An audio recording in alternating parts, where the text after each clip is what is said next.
Bismillahirrahmanirrahim. Assalamualaikum warahmatullahi wabarakatuh. Sahabat muslim yang dimuliakan Allah Subhanahu wa taala, pajak dan zakat sesuatu yang berbeda. Dalam pandangan Islam, antara pajak dan zakat adalah dua hal yang berbeda. Ada beberapa perbedaan-perbedaan di dalam dua hal tersebut. Yang pertama, berkaitan dengan masalah kepemilikan.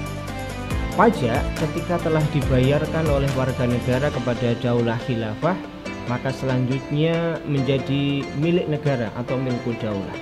Sementara berkaitan dengan zakat, ketika telah dibayarkan oleh warga negara kepada daulah khilafah, bukan menjadi milik negara atau milku daulah, akan tetapi menjadi milik pribadi atau milkul fardiyah.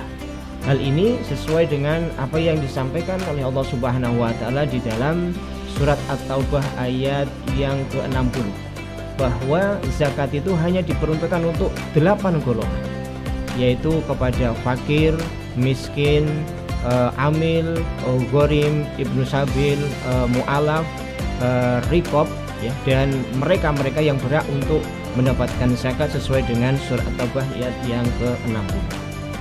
Aspek perbedaan yang kedua adalah berkaitan dengan syarat. Terhadap pajak memiliki syarat-syarat yang telah ditetapkan oleh syarak. Sementara terhadap zakat begitu juga, bahwa zakat hanya dikeluarkan ketika telah memenuhi dua syarat.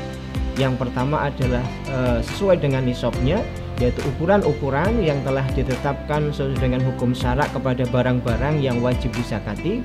Dan yang kedua adalah haul, yaitu bahwa barang tersebut telah dimiliki oleh seseorang selama 1 tahun. Jadi ketika zakat telah memenuhi nisab dan haulnya, maka harus dikeluarkan. Implikasi terhadap persyaratan ini ketika dikaitkan dengan kondisi kas dari Baitul Mal berkaitan dengan pajak, maka pajak itu akan ditarik oleh negara ketika kas dalam Baitul Mal itu kurang atau kosong untuk melaksanakan pembangunan negara. Sementara berkaitan dengan zakat tidak mempertimbangkan, ya, kondisi kas daripada Baitul Mal, apakah pos di dalam zakat itu kosong atau kurang, maka zakat itu tetap akan terus diambil ketika memenuhi persyaratan nisab dan haul. Sahabat muslim yang dimuliakan Allah Subhanahu wa taala, kemudian perbedaan yang ketiga dari sisi alokasi. Untuk pajak, ya, alokasinya boleh digunakan untuk pembangunan infrastruktur negara dan juga untuk melaksanakan roda pemerintahan.